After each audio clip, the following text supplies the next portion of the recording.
Sport. Oh, how can I kick a man when he's down? And then I was just going to wait till like 7 o'clock, and then I was just going to hammer you. You know what I'm saying? I was going to let you get comfortable. They worked it short. Fernandes playing it forward on towards Garnacho. Played in by Luke Shaw. Heads go under and inside the penalty area. Varane trying to bubble it towards goal. It's come off the top of the bar. Back in Tomine. And then Ortega gets a hand to help it on its way. Screw pitch side again with the perfect view of that. So close to a United equaliser. I think he should score, Jim. The perfect view of that. So close to a United equaliser. I'm going home. Tell you what, I will be in a minute. And I'm taking the ball with me. Hey. I actually like this song. Yeah? I think you should score, Alex. Oh, I like it. Congratulations to Ross County. Not sure how they've done it, but they have held on to their SPL status. Their second leg of their playoff with Partick Thistle finished a 3-1 win, 3-3 on aggregate. They've won on penalties. It means Partick Thistle stay in the second tier. Their fans are in tears. Ross County survive alongside the likes of Rangers and Celtic. On the subject of Celtic, Ange Postecoglou, we understand, increasingly likely now to be Tottenham's new manager. Stay tuned to TalkSport and the TalkSport website throughout the week for any developing stories from the world of the managerial merry-go-round, which will be in full swing, and the transfer mill as well. Let's bring in Andy Brassell, European football expert. He'll be part of the team on Can you stop hitting that microphone? You've heard it, yeah? I keep hitting it. I apologise, Pete. I apologise.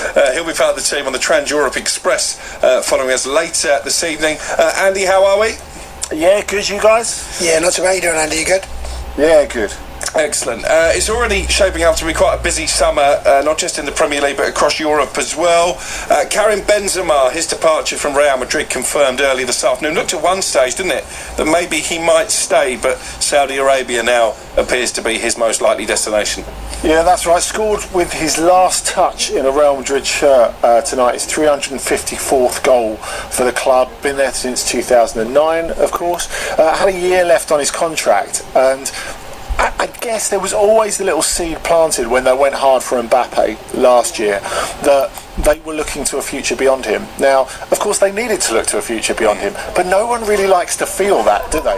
So it'd be going too far to say it created a wedge between him and the club, but I think it made him aware that even though he had this incredible relationship with Florentino Perez, who when he was less popular and he was very much a second wheel or third wheel to Cristiano Ronaldo and Kaká, he sort of protected him and always said, Benzema's my guy. He's always going to be at this club as long as I am.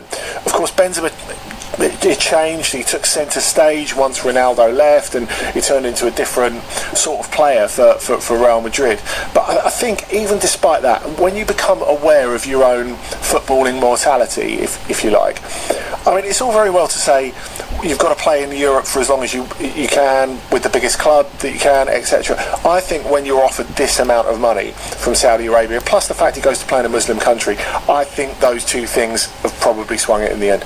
They've got Rodrigo, who could come in as an heir apparent, if you like, but we understand that Harry Kane very much now a top target for Real Madrid. You mentioned Mbappe, maybe they could revisit that interest. What did you see as the most likely outcome in terms of that hunt for a Benzema replacement? You know what, Crookie, I wonder if they have a bit of a stopgap ahead of making a real push again for Mbappe, who they could get on a free next summer, remember. Now, from what I gather, no amount of money will persuade PSG a year before the end of his contract, because, of course, originally it was advertised as being till 2025, his contract extension, Kylian Mbappe. It's actually till 2024 with a year's option on the player's side. So he can walk away for nothing next year.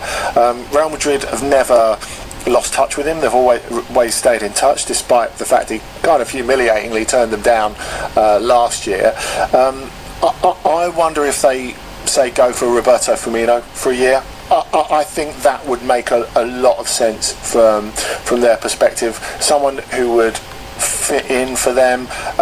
Obviously, they're planning to spend a lot on Jude Bellingham this summer as well. So I think in terms of going and getting A++ replacement